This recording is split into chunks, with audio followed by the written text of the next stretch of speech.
let's just, nobody's here, so let's just do it. So you have, Do you want to give them 5 more minutes? two members of the audience and, the UTL representatives are here. All right, I'm going to call to order the meeting of the Classic Planning Board for April 3, 2024. 7:02 p.m. Alphabetical roll call for attendance. Clark Brewer here. Tom Callahan here. Glassmeyer here. Kevin Heine here.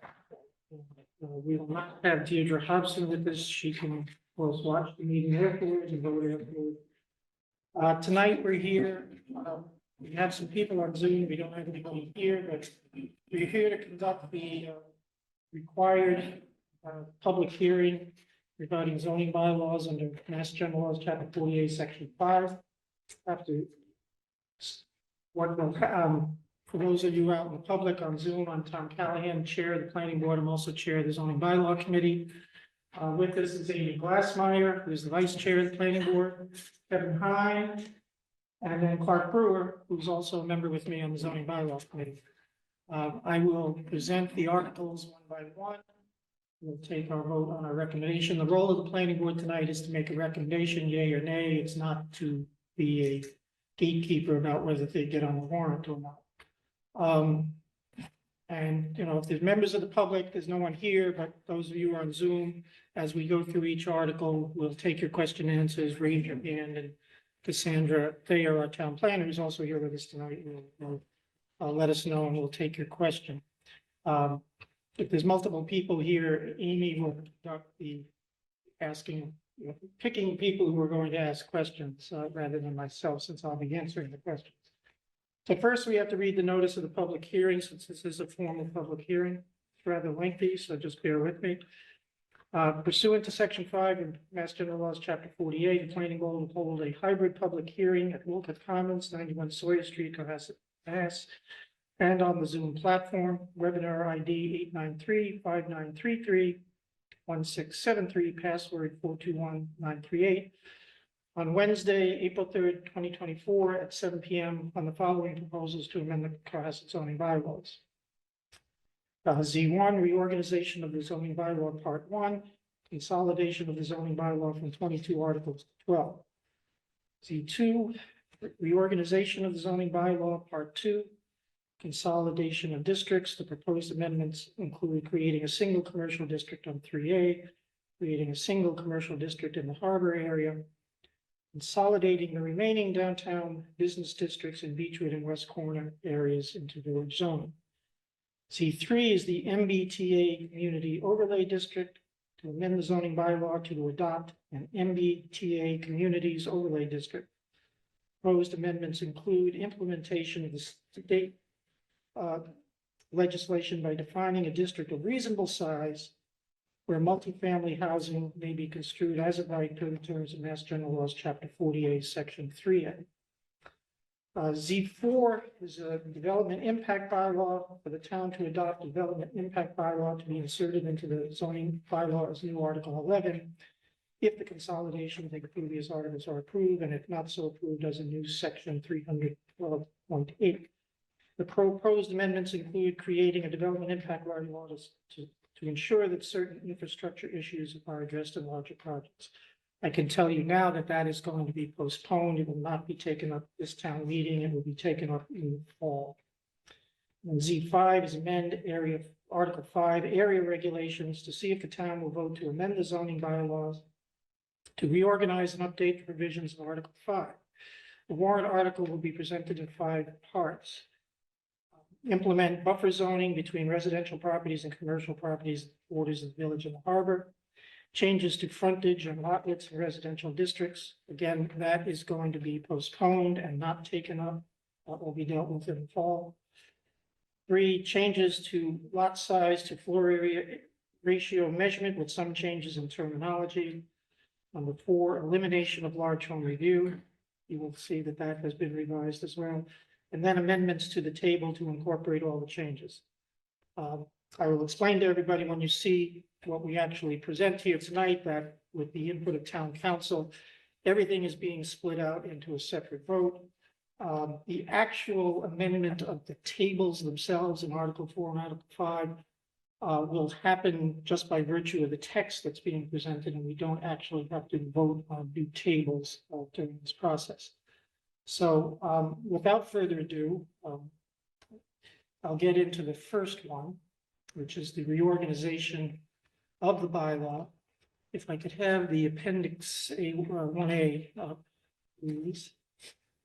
So one of the goals of the reform of the Cohasset bylaw, and by the way, this will be the third town meeting we're dealing with this. We've been dealing with it in steps and phases.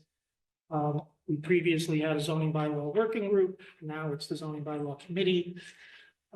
And from the beginning, we were, one of our objectives was to take the 22 articles in the bylaw, since many things have been grafted on over the years, and consolidate it and put like topics into articles as sections of articles rather than having separate articles. So that's what this step will accomplish. So if you look at the new table. This one is mostly or completely organization. This There's is no com- content changes. Correct. So in doing this, there's been a theory about whether we should have done this at the beginning, at the end. I had one theory, other people had another theory. Now is a good time to do it. Because we have dealt with a lot of the articles and there's really very little left to consolidate. But in doing this consolidation, there are no textual changes other than the fact that, as you will see, what were separate articles are now sections of a new article. So we'll just go through. So based on what we've done at the last two town meetings, Articles 1, 2, 3, 4, you can keep scrolling, Cassandra, 5, 6, 7, 8, and 12 are being carried over from the old bylaw. What you will see in the new part that we'll be dealing with today, if you could just scroll down just a tiny bit, is that, oh, no, I'm sorry, the other direction. Up, I'm sorry. Yeah. Right, yes, so I can just see 9 and 10 and 11. So rather than have these things that you see in section 9, these are what are currently articles 9, 10, 11, and 14 as separate articles, we will put them together as other land use regulations like topics together, and they will become sections. So Article 11 becomes 9.1, et cetera, et cetera. And again, the text is not changing. There's just the formatting that had to be redone to bring that into it. And at a town meeting, we should have an appendix, which will just show you what it's all will look like. I won't go through that tonight since we have a big crowd here. And then the alternative energy articles, wind and solar, Articles 19 and 20, will be consolidated into a new alternative energy article, Article 10. Since Article 12 is pre-existing and staying, we now have a gap with Article 11. That will just be left reserved for right now, but as you heard when I was reading the public notice, that is the targeted location for the development impact bylaw when we develop that further for the fall town meeting. This structure will also be flexible. One of the other things that is underway is that we have been provided a consultant with MAPC to look at climate change and new climate related initiatives. Could be ready in fall 24. The target I think they have is, the consultants have, is spring 25, but that will fit neatly into this structure in some place. So that's what it will look like. That is what it is trying to accomplish. And that'll be the superstructure upon which the bylaw will develop going forward. It's as simple as that. Any questions? If there's any questions. Wanted to get questions from the audience first. Yeah, we're gonna do it in reverse of our usual procedure. We'll take questions from the public first, any questions or comments, and then we'll deal with the individual board members. So Amy, I'll let you run that part of it too. There are no questions from the audience present. You want to run the discussion? Would either one of you like to comment on? I just have one question. And I'll make just one question and I'll make a comment. The attorneys at KP Law checked this particular zoning amendment to make sure that, the numbers that you reference, they double check the numbers that you reference in this organizational change? As far as I know, they have, yes, it was given it to them probably 2-3 weeks ago, but yes. I mean, have you gotten any? I didn't get feedback, From them? I didn't get any feedback that there was a problem, no.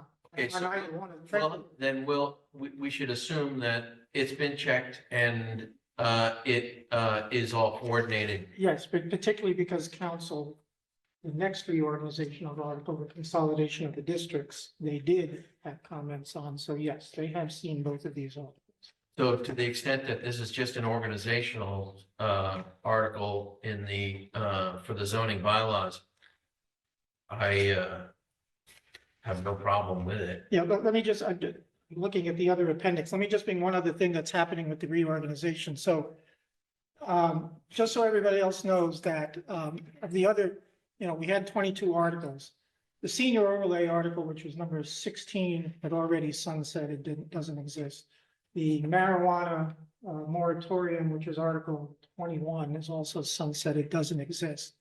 Last fall, when we redid, we made some changes to Article 4, which is our uses article. We moved the accessory dwelling unit article, which was 15, into 4.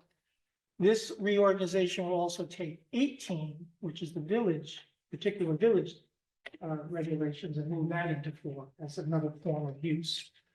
And then to account for the other two, 17, which is the transportation oriented district, and 22, which is the harbor business overlay district, both are slated for elimination in the next article. So that accounts for the full 22 in this structure. So it's going from 22 to 12.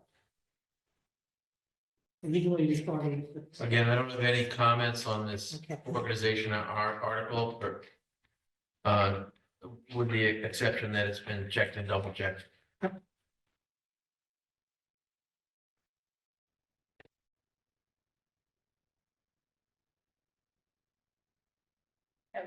I have no further comment. We want to take a vote. I would ask you to You're take a gonna vote to recommend.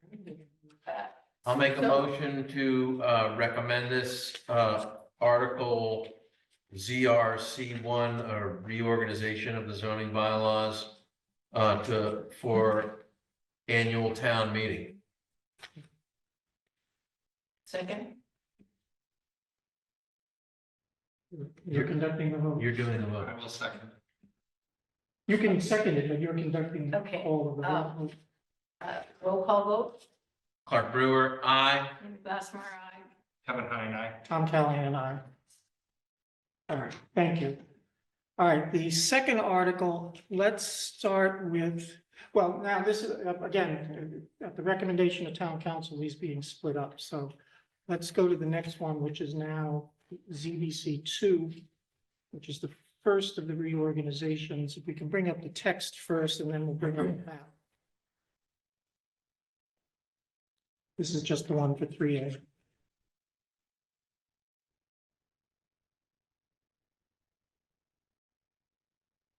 Sorry, I was reading a question in the Q&A. Oh, was there? It wasn't relevant to this. What did you want me to bring up? Bring up Article ZBC 2, Which is on page 3 in the document. which is the 3A consolidation. And then we'll bring up the map afterwards, just to show.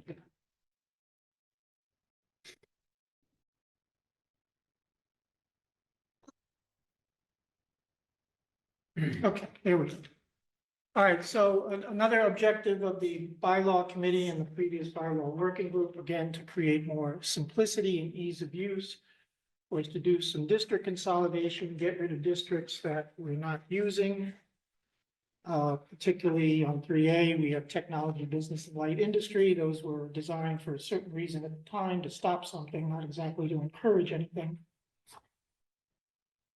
So the essence of the proposal on 3A is to take all of the commercial districts and consolidate them into one, actually going back to what we once had when we just had highway business.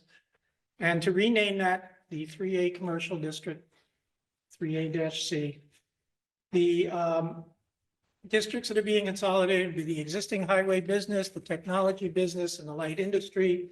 The technology business district exists, well, we'll see it on the map in a moment.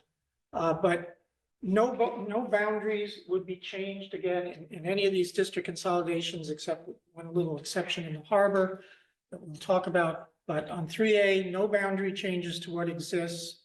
The uses, and I think, again, I've got a question out to council.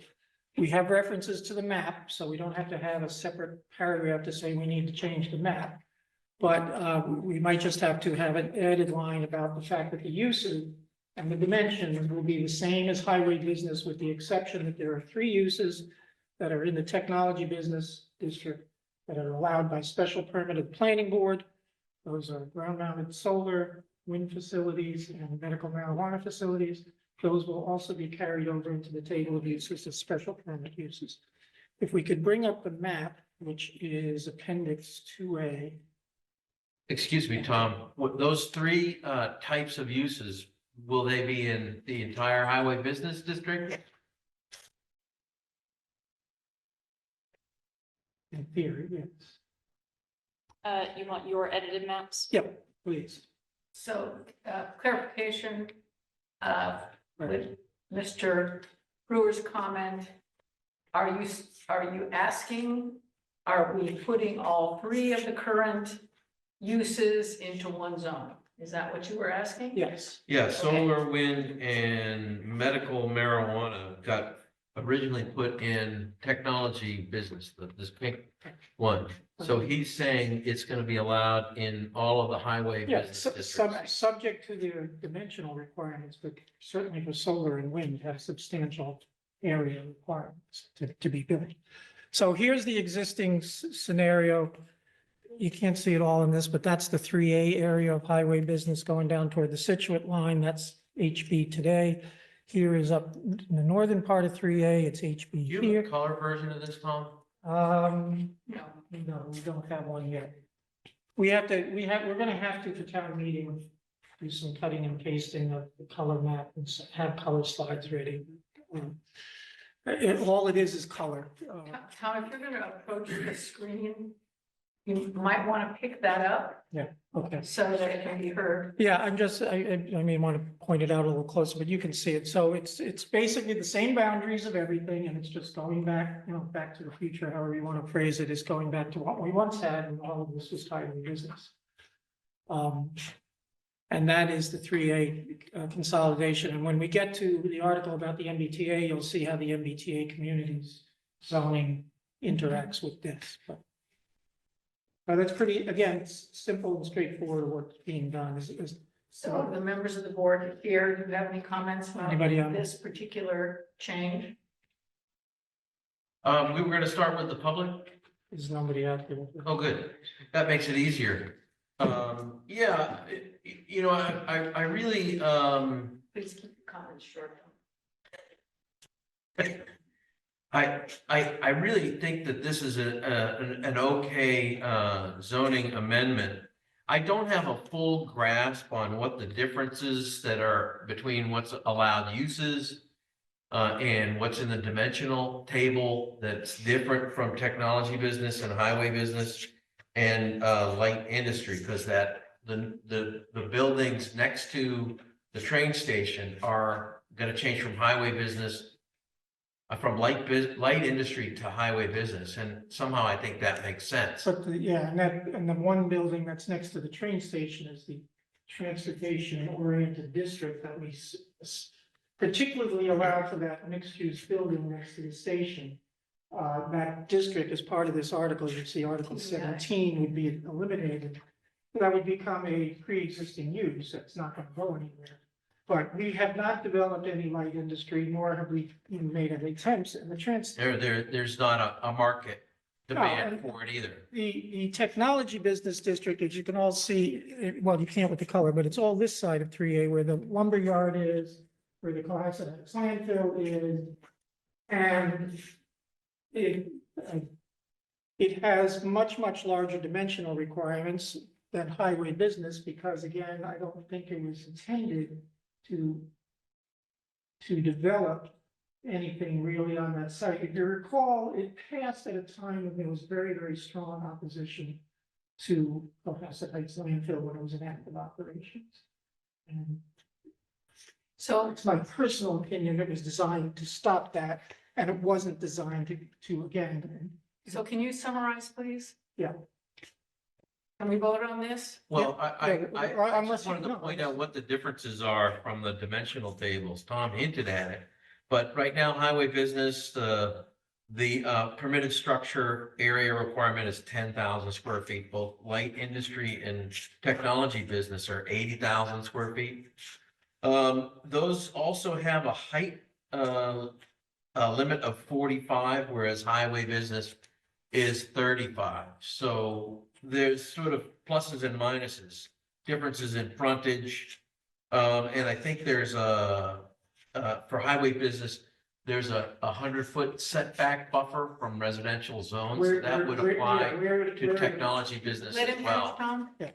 And that will only occur here in the existing highway business and then down on the south end of town where it's still existing highway business. The technology business does not abut So, residential. Mr. property. Brewer, is your point that there is not been a sufficient amount of consolidation regarding the dimensional No, aspects? I was just outlining the comparison from the dimensional table between what what's being changed to. For example, a lot size of 10,000 square feet is the minimum, where for right now, for light industry and technology business, it's 80,000 square feet. But Again, generally, I don't see anything that seems problematic here, even with the solar energy and wind. I think before last year, you could do wind anywhere in town, and we changed that to technology business. So now you would be able to do wind in the new highway business district. but you need a minimum lot size. Well, you still have to Yeah. comply with all the requirements of those particular items. But I don't see this as a wholesale necessarily negative change for the commercial districts, nor do I see it as particularly limiting for potential future beneficial non-residential and commercial uses. Again, So, Can you therefore make a motion? well, are there any other comments? And again, the motivation of this is to go back to what we once had. And to eliminate districts we are not using and not going to be using, because we haven't attracted anything and are not going to attract anything of its nature. Because So the shape of the outline there is not familiar to me, although some of the things you refer to, the facilities and buildings that exist on there are. And to the extent that we can get a town meeting oh, yeah, appropriately, we're going, yeah, the color helps. But again, the boundaries and everything is not in, these were all once highway business zone. And the boundaries were not changed when they were switched to technology business or light industry at the time. And on the map itself, highway business, I'm sorry, on the map itself, the highway business is red and you have different shades of purple for the other two. But again, boundaries are all the same. I mean, it's almost impossible to even see where Route 3A cuts through there, and that's Yeah. a significant Yeah, feature. All right, well, that's the point well taken. Believe me, we've thought about what we're gonna need to do for town meeting. Yeah, I gave him a hard time last night at the zoning bylaw committee meeting about the black and white. I mean, it's just an amorphous blob right there. Wouldn't be acceptable for town meeting. An amorphous No block. other questions. Well, we have a new communications guy, and we'll put him to work. And by the time, actually, when we do, planning the schedule between now and June, public forum, we'll have to slicken this up a little bit, so. Is there anyone in the, okay, so given the conversation that's taking place here, it does sound that there is an agreement that this is a positive change. Would somebody make a motion? I'll make a motion that we recommend this zoning bylaw change ZBC to two. annual town meeting. Second, Clark Brewer. All those in favor? All right. Yep. All those in favor, Clark Brewer, aye. I'm Callahan, aye. Amy Glassmeyer, aye. Kevin Heine, aye. Yes. Thank you. All right, the next one is for the harbor. Let me start with the map. Again, I'm sorry it's black and white, but one of the objectives about the harbor is that it's had what I used the word polyglot of zoning in the harbor. There's residential, there's various types of business zoning, and then we, of course, had the overlay that was put in. So here we are proposing to take just the commercial properties, consolidate them into a single, where right now, the commercial properties in the harbor, we have waterfront business. We have a spot of light industry, which is at the end of Parker Avenue and consists of the private marina. And then we have a vestige of downtown business, which is the land side of Elm Street. It includes the one building that's in the hotel project, and then that gray building that has a new shop in it. I think it has two shops, an office and a shop. It's got a new, I think a convenience store or something down there now. That's a vestige of downtown business. The overlay district, interestingly enough, covers townland, the parking lot, but it also right here, the overlay district takes in the hotel site, it takes in the downtown business district, and it takes in the Legion. The Legion is actually in Residence B, but it was included in the overlay. And I double checked by looking at the article that passed the overlay district in 18, and it is included in the district. So in this proposal, the light industry, which is down here at the end of Parker Avenue, the waterfront business, which are these sites on the water, the hotel site and the downtown business site, as the commercial districts, would all be consolidated into a new district, a new single commercial district, and we call it the Harbor District. Also proposing as an optional step in this, and it could be amended out if somebody's so inclined, but since the Legion was put into the overlay district, we would move the Legion from RB into this district. The Legion is in commercial use. This would make it a conforming use rather than non-conforming use. And again, that's the only place in any of this where we're proposing a boundary change. It's not a boundary change in the sense that the overlay district covers the Legion, but it is a boundary change in that its underlying zoning is residential and not commercial. So that's the proposed change. And again, it will simplify the harbor. We'll have a single commercial district of zoning. Again, the light industry is not serving any purpose of light industry. The Haggerty property that is now owned by the town may have once been that, but now it's not in an industrial use anymore.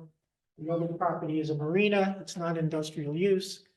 And everything else just makes sense to put into waterfront business. Being eliminated in this would be Article 22, the overlay district. And again, the only part of the overlay district now that is not redeveloped is that small gray building at the end of Elm Street. I think the addresses are in the high 90s, and the Legion, which is in the overlay district. And the reason behind that is based on a lot of public comments that you see in 143 and elsewhere about the project down there. It has been the recommendation of the bylaw committee for a long time now not to permit the expansion of mixed use in the harbor. So we are not looking for further mixed use condominium development in the commercial areas of the harbor. Obviously, there's still residential districts here and down here and up in here, but around the harbor area. But in the commercial districts, no more expansion of mixed use condominium. Keep it commercial. As with the 3A, the dimensions and the uses that were in waterfront business would carry over as the dimensions and the uses of the district. And in comparison to those to the downtown business district that remains down there, there aren't any significant differences. I think lot size coverage. So that's it. Again, simplifying the zoning in the harbor. May I ask a question about the, Let's see if there's anybody out there first. No? is there any issue associated with the Legion as a specific type of use? In what sense? Well, so it is partly a public gathering place. It is a drinking hall. It is an eating location. Yeah. It is a music hall. It's a billiards. Yeah, hall. it is a non-conforming use in Residence B, which is where it actually lies. Okay. It will become a conforming Okay. use in the new district. Okay, If it was sold and somebody wanted to return it to a residence, then, the residence becomes a non-conforming use. okay. It would no doubt need to I stay. just in wanted to commercial. know that that's how it was seen. Yeah, no, and I don't know what the thinking was of including it in the overlay district, maybe because it was a commercial use. Isn't it, no, there's the stream that comes through. Right next to the. Right next to it, yeah, it's separated from the other commercial buildings Yeah, by the the, two small by the, gray the inlet to, of James Brook there. I'm not sure what the thinking was, but since it was in the overlay district, try to make it to conforming, we think makes sense to add it to this commercial district. So, So my comments would be that this really doesn't, is a relatively minor change that seems like it's appropriate for, the uses in the harbor. Really, the only change is the light industry, for the Trendowitz, Marina at the end of Parker Ave, to the right of Parker Ave. That's really the only change. Changing the zoning from the Cove project, the condos that got approved just several years ago and are under construction now. The existing overlay district is still a part of their decision, so that I don't think it interferes with their completing their project. It really only affects the Legion and those two small gray buildings in terms of their flexibility, but I would say that the waterfront business zone is pretty flexible. It allows up to 80% lot coverage, no minimum lot size. Right.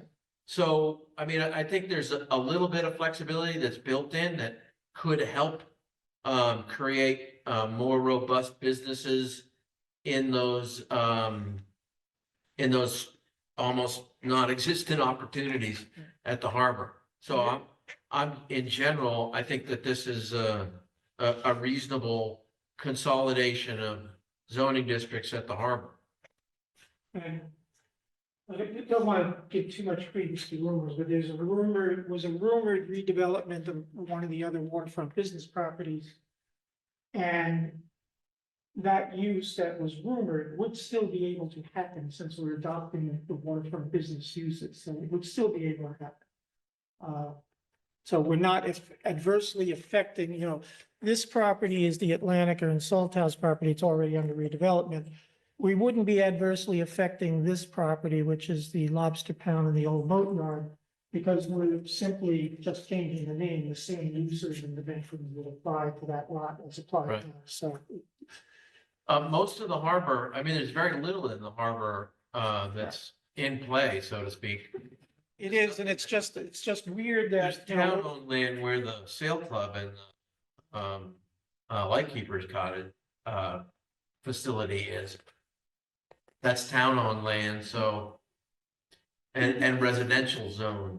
yeah, if you see, this is Parker Ave, which is obviously residential, and then this, the little cut behind it, the drainage cut behind it, and then into the parking lot, and into now the Haggerty property itself is now been rezoned as open space.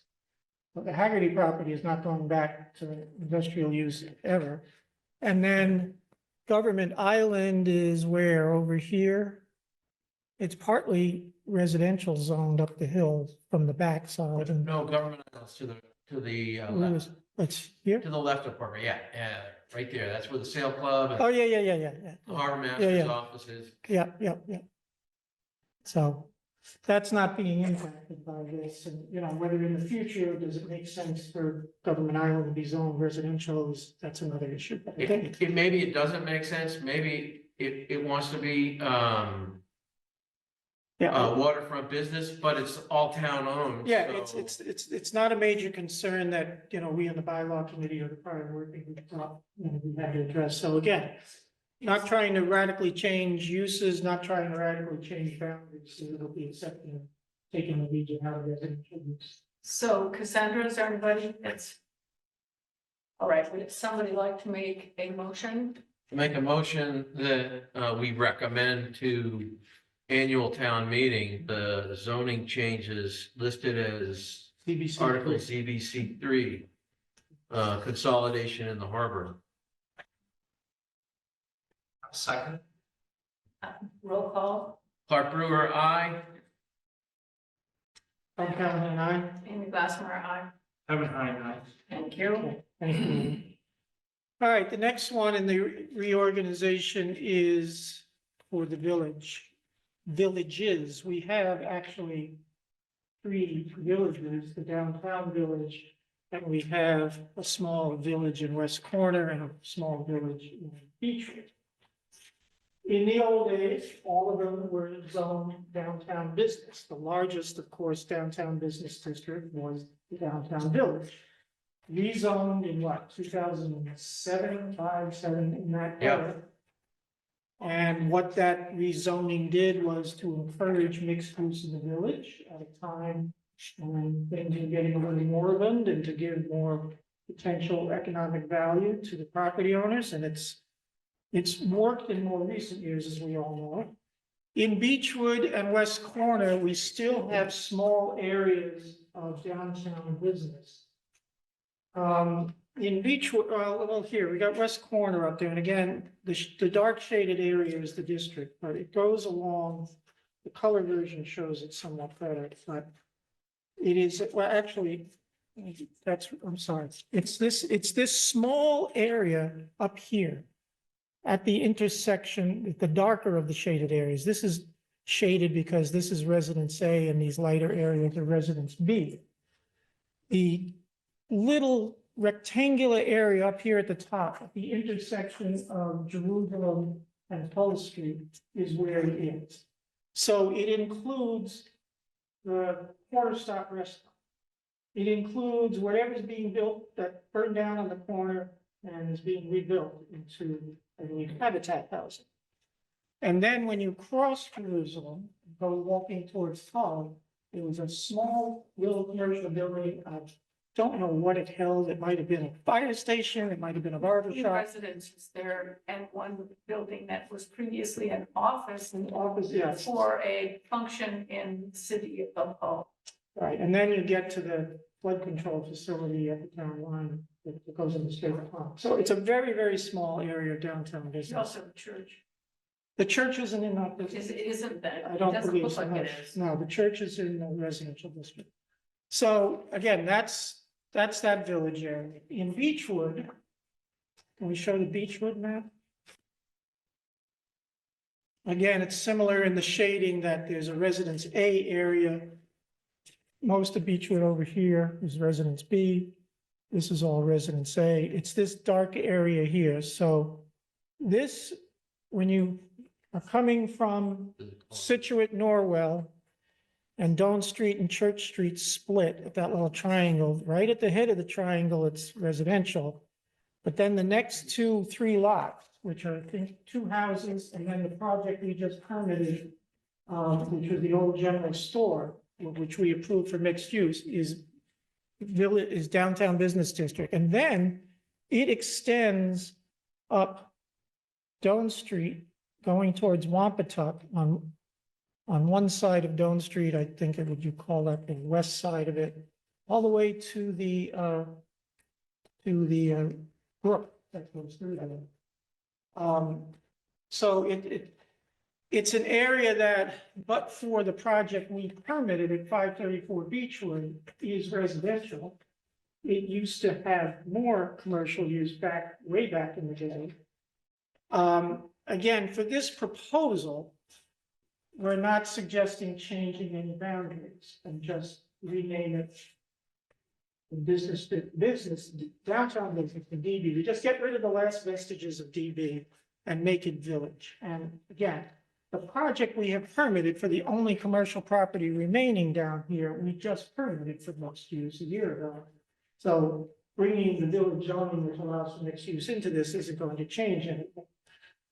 That project, by the way, that's in my neighborhood, it's not, construction seems to have stopped, I don't know what's going on, but, you know, that permit has a 2-year life like any other. Has anything happened? They cleared the land, the building's still in. So now,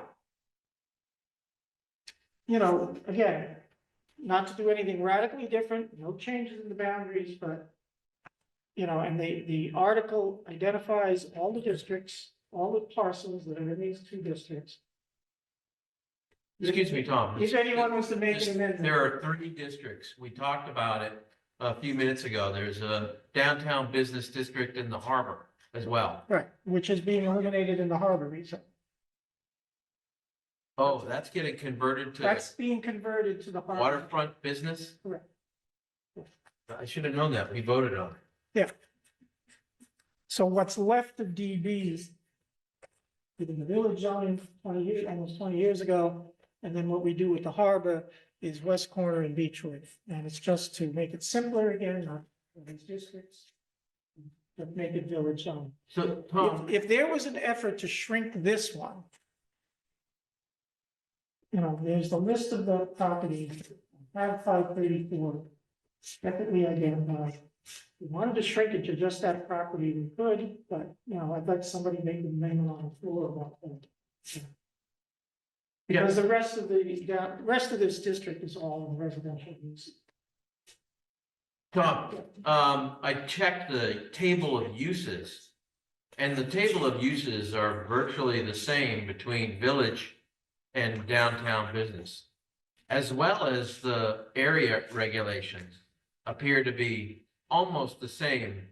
With the possible exception of some flexibility that's written into the bylaw for village type of development and prioritizing creation of mixed use, dealing with parking, that kind of thing. So the only effective difference is that DB special permits are administered by the ZBA and village special permits are administered by the planning board. So my understanding is that this would be changing the jurisdiction of the special permit to the planning board for the 2 downtown business districts now being a village. But we handled the permit just this past year, 534 Beechwood, so maybe that was an error, but But no, that was a site plan review, okay, all right. which we do have jurisdiction over. Yeah, well, I think again. And the zoning board of appeals also did a special permit review. Just to keep the consistency of who's covering the village zoning, fine. Again, in the harbor, just so you know, for whatever reason in the harbor, special permits in the harbor are in the ZBA's jurisdiction, not ours. And I'm not suggesting a change to that. I mean, there's the thought in some communities that all special permits should be the planning and the zoning board of appeals, it should be just that, more color in its scope, but again, not trying to change anything too radically. With the recent project that's been approved, I don't see really any new or additional projects coming to the planning board for either of these districts in the next 10, 20, 30, 50 years. I don't really see any potential for other projects. In the west corner. The both Beechwood and West Corner. Yeah, in West Corner, the burned down property is just being redeveloped. It would mean the restaurant would have to change its use to something else. The other ones that are on the other side of Jerusalem Road going towards Holland Street's Farm are tiny and Yeah. probably not right for any kind of redevelopment. But to the extent that those two districts now have a set of design guidelines that would be relevant to them, and some more description of in the zoning bylaw that allows certain flexibilities that we encourage for our mixed use interests. And again, there's no adverse impact on 534 Beechwood because it's already included, it's project. So it's- All right, so that's pretty much it for that one. And again, as part of this, well, in the reorganization of the previous article, Article 18, that covers the village, is moving into Article 31 as a type of use as the new section 4.6. All right, Cassandra, is there anyone? All right, And the only thing I mentioned about 534, if someone was to come and tell me, it'd be an easy amendment to share this. If somebody, so. Not saying to encourage that or discourage that, but we're making this proposal without changing boundaries, with the understanding that almost all the uses are for one property is residential. At the moment. Before we vote, just got a point of order, Tom. Your packet has 1, 2, 3, 4, 5, 6, 7, 8, 9 listed in order of presentation, and the notice to public hearing on the public hearing notice has Z1 through Z6. Yeah. So there's 9 and then there's 6. The original permutation of this was as multiple votes within some of the articles. The idea being that each of these proposed changes should rise and fall on their own merits rather than as a package where you might not like one part of the package, but like the other part. And town council has said that in order to deal with amendments that might be made on the floor, it's easier to just separate them. Sure. So that's how it's now. But what we're reviewing is different than what was It's no, it's the on the same public. thing with just different numbers. Right. But it's the same content. And then again, when I read the public hearing, there's things that were put in the public hearing that we anticipated possibly having ready for them. Again, part of it is having to just deal with the timeline. Well, That we are not going to consider because they are not going to go forward.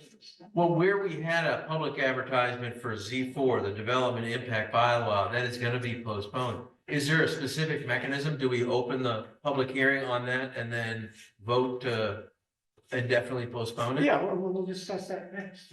Okay. We can discuss it after we do the MVP. Because, but we're just jumping around. Yeah. I don't want to miss. No, I'm trying to go in Attending order. it. The only thing in redoing it is separate things. I just need parking up. This parking is also another. I mean, we, Somewhat of a new. based on the public hearing, we've done the reorganization of Right,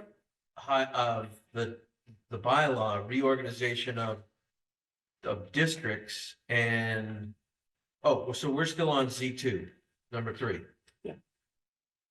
so after we deal with the MBTA, we can discuss the development, but basically the postpone it. It's not going to be. And I can explain why it's not.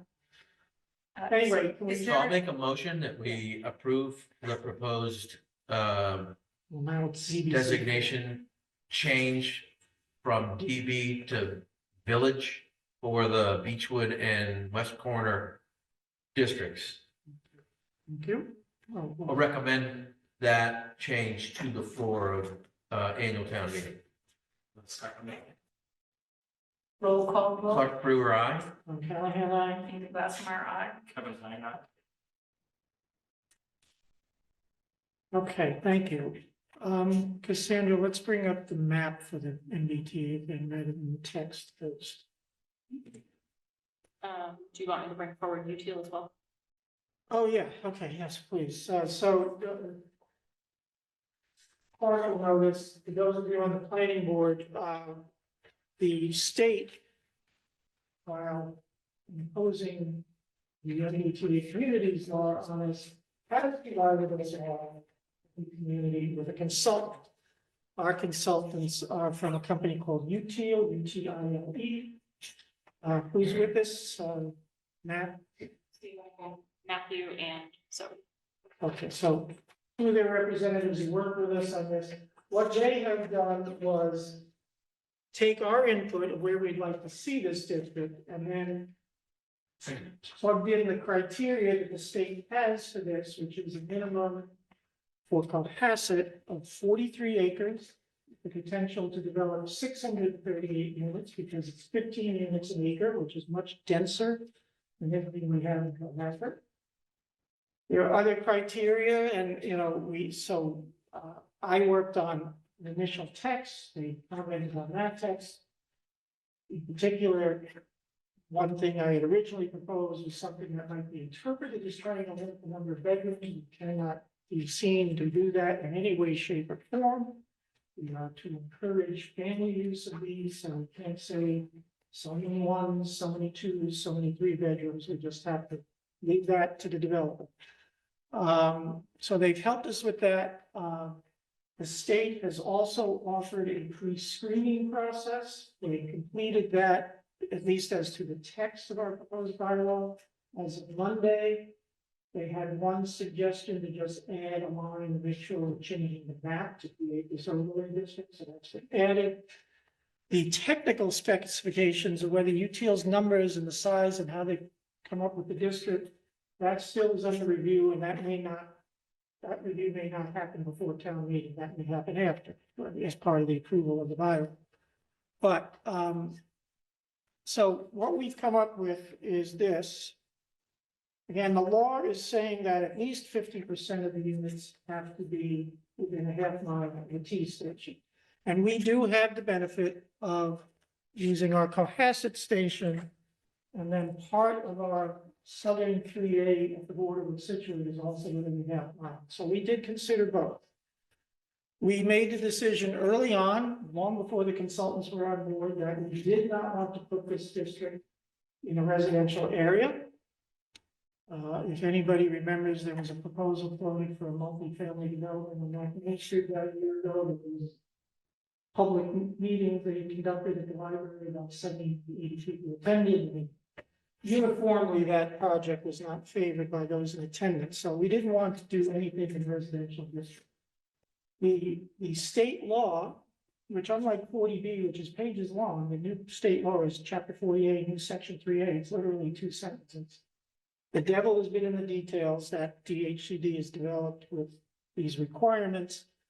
15 units an acre, roughly 15% of your housing stock. The numbers I think in Cohasset were closer to 19%. It's a daunting number.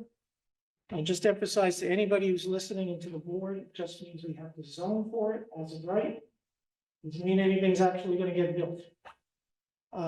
But we decided though that we are allowed under that state law to create it as an overlay district.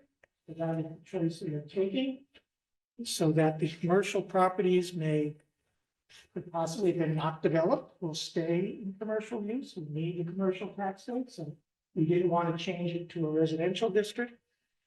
We can encourage mixed use, but we can't mandate it, and the text that we've written does encourage it, but we can't mandate it. And unlike a 40B, we're not going to be in any kind of negotiating position to negotiate numbers of bedrooms. However, unlike 40B, where it goes just to one-stop permitting with the zoning board, everything else will apply. They'll have to go to Concom, depending on how they deal with the sewage. There is no sewer in this area, so we're going to treatment plants, septic, somehow a connection to the sewer. That all still, the regular permitting will still apply. We do get to apply site plan review. So we build in, we have site plan review. It is not going to be a special permit process because it has to be in a hands of right. Also, we do get to impose our inclusionary zoning bylaw, minimum requiring 10% to be affordable, so that we do keep pace with our 40B count if anything were to be built here, and that is what we do.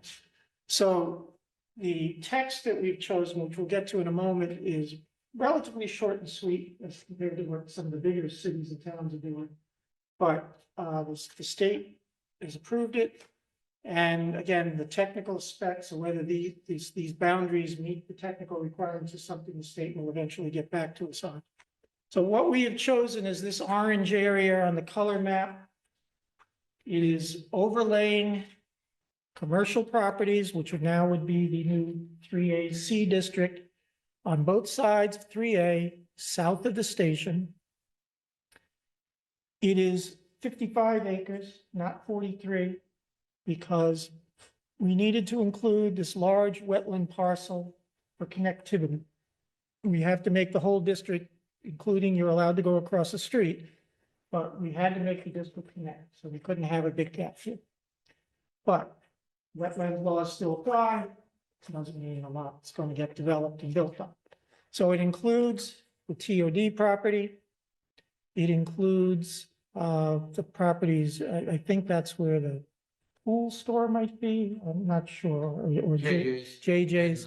Then on the other side of the street, you get into the Hingham lumber. Hingham lumber property, the medical buildings, and then the Situate Hill.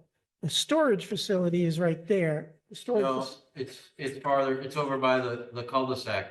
is You it go here? up, yeah, it's right Is it there. here? All right, so it is in the district, okay. I didn't think it was. I thought it was, The one you pointed at, was Sunrise. oh, that's Sunrise, okay. So that's the district. It is 14 assessor parcels, but it's Situate Hill is one development at this point. It's really 11 parcels that are included. They're listed in the text of the bylaw with their addresses. All CJC Highway, one Crocker Lane, and one on Situate Hill. It does not include the Cohasset Heights Farm, just further up here. So, before we go to the actual text of the bylaw, which again is relatively short and sweet, I'll ask the guys from UTIL if there's anything they want to add to what I just said. Matt, if you wanted to. No, I think you've covered it quite well. I mean, just another point is that there are certain rules that the district needs to be contiguous, or portions of it do. Again, Tom, you mentioned the percentage within the half-mile radius. This is a very nice, in terms of its geometry, this is a very nice, simple, compact district compared to some others that we've seen in other towns. You guys did a great job, and I hope the state doesn't jam you up on the technical specs, but I was glad to hear that the text of our bylaw passed muster with them, since we were taking, a rather simplistic approach to it as opposed to some other communities, but. Yeah, that was Does anybody who's claiming, Amy and Kevin, we haven't met the guys from UTIL yet, I don't know if you have I any was questions. at- Oh, okay. So I just want to comment, the largest piece of property that we see here, we evaluated a project for that location, and then the previous owner, I think, sold the property. Yeah, they didn't develop, they developed it into They went all the way industrial. to architectural design and. Oh, on Situate Hill Road? Pathway, yeah. Yeah, And- well- and what I worry about is, I have the same concerns that I had with that particular project, and that is that it's steep, that, We already it's approved the narrow. project there, I know, subsequently, Yeah. the metal buildings. For anybody who's well, listening, that's up the hill. yeah, Well, if we have anybody Instead of listening, the work center that goes up the hill, we approved 3 metal buildings that are contractor condos, so to speak. That are, to the They're up to the hill. north, to the south, to the south and west. Which we right can here. see now up, there. We can see them. Right. Yeah, you Yeah. can see one, there's Yeah, one yeah. right here. yeah, just for Big rectangle, do we have but we people out approved there? 3. and Yeah, I know, shoot? and it's very steep, Very steep, yes. All right, so. so yeah, so for the 2 people out who are listening to this, or whoever listened on tape, the Situate Hill property, again, 4 assessed parcels, but it's actually 1 property being developed together. And the planning board in the last 2 to 3 years has approved 2 projects. One was an office condo kind of concept that was approved, but didn't get built. And now we have a contractor office warehouse kind of project that is underway right now. That is, an 8-acre parcel. And then the other large parcel here is, of course, the lumber yard.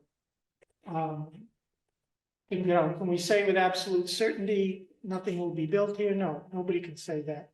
But this law is targeting development around train stations, which are most communities are already in developed areas, so it requires somebody having to buy an existing property at market price, tearing down, redeveloping, it'd be an expensive proposition. And again, all the other rules still apply. There's no wastewater solutions up here. There's no sewer. That challenge, there are certain places, there was the wetlands challenge, certainly over, TOD and over this way. So, there's still challenges to this, but, So for where we are right now, there doesn't seem to be any need to go further in the discussion. I can tell you why we discounted Situate side is because to have just added a district down near Situate would have been way overkill to compliance. We sort of got guidelines to try to do, to comply, but as minimal compliance as we could because of the potential of adverse impact.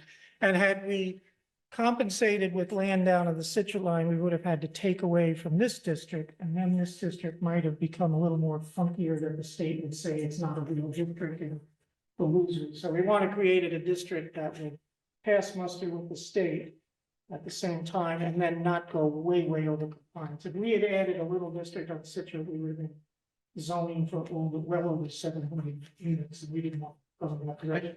I just have a couple of comments.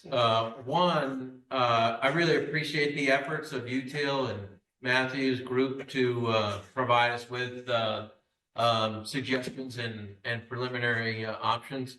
Tom, you've done a remarkable job pulling everything together.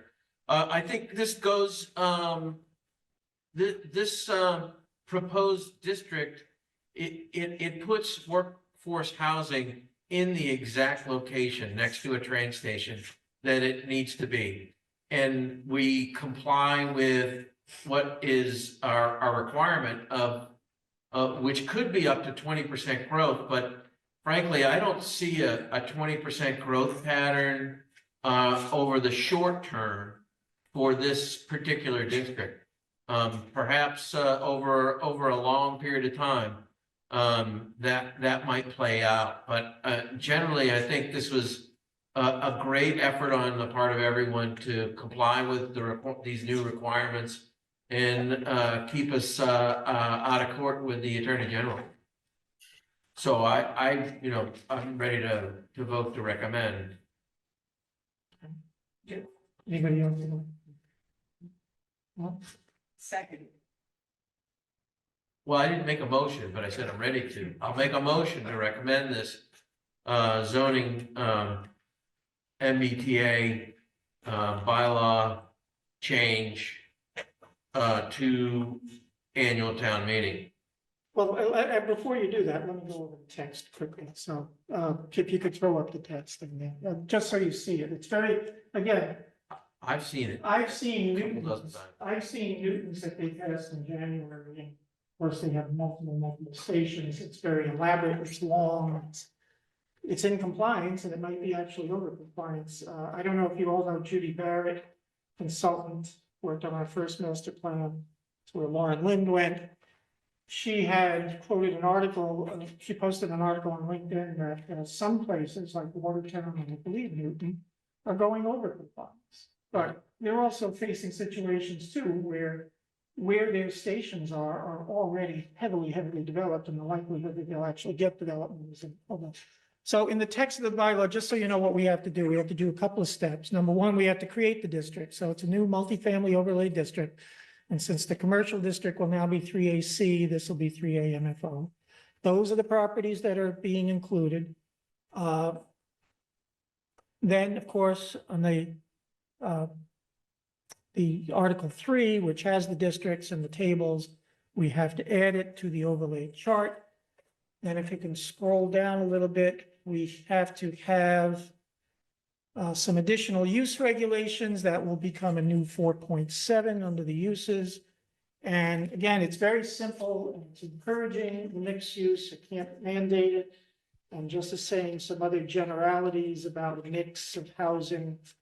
Again, tailored to make sure that we don't run afoul of anything from the state that is trying to that they would pick up as some kind of restriction. Mentions that we'll have site plan review under 12.7, and it also mentions how we will have to comply with I'm sorry, with the inclusionary zone as well. So want to just make sure that's there.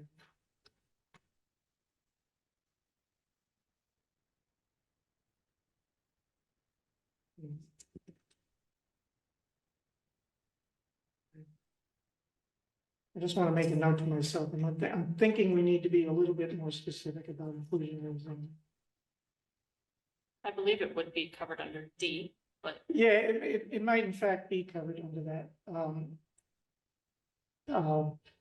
And then again, there's a catch-all that said that we added that it's subject to all other bylaws, and specifically mentioned the stormwater regs, which is a big impact on development of the site, so. So that's the text, it's all very simple, and then in section 4, in the table of uses, rather than try to mess up the table we just passed last fall, we would just add a secondary table underneath it that would specifically deal with these districts, same as the table in Article 5 of the dimensions. We went through all of these dimensions with UTL. This is part of the technical thing to make sure these setbacks and the parking requirements, that everything met the criteria to get us within the 43 acres and the 15 units per acre. So that all works out. And again, that's the one part that the state is still going to review. So that's the text. Go back to your motion. Tom, just one more point that, the state, DHCD as well as, council also reviewed these. Is that correct? Correct, yeah. Council And review. they didn't have any comments? No. Okay, great. No, the only comment, well, let me just see. On the text, if you could scroll down to the next page. So after the dimensions, again, this will be added as a secondary table to Article 5, to just as a unique table for this district. The state's comments were just add this, make sure you're changing your map. Yeah, so good. That was it. Okay, then I'll reassert my motion. clarifying point to Clark's question. So the AG's office has done a preliminary review. And our town council has done a preliminary review. EOHLC, which was formerly DHCD, has not replied yet. We have submitted it. We haven't Okay. got a response Yeah, yet. and that is gonna be the highly technical part, to make sure UTIL's numbers and how they calculated the size of the district. And with our dimensional requirements that we want, that it all works. So presumably we would get any comments prior to our town meeting vote. Don't presume that, but Matt, we'll be in touch, obviously if that happens before town meeting, but it probably might not happen until that. Can I make a comment, which is the minimum green strip where project abuts Route 3A is 25 feet? It seems very small, given how fast people go around that area. Was that just to fit the structure into the space that existed? Or is that a regular scale that's used for residential abutment? We don't have a green strip requirement in our residential zoning. We have it on 3A in the Highway Business District. I believe it might be 30 feet, so it's consistent with that. But the 500 primary feet. structure setback is 50 feet. And again, with all these dimensions, UTIL has informed us that the district we created and the number of parcels Yeah. we've put into it will work. And then the last factor we threw in, we originally had this design for one parking space per unit. Now we've changed that. I talked to the folks, the planner in Hingham, they're going 1.5 to really.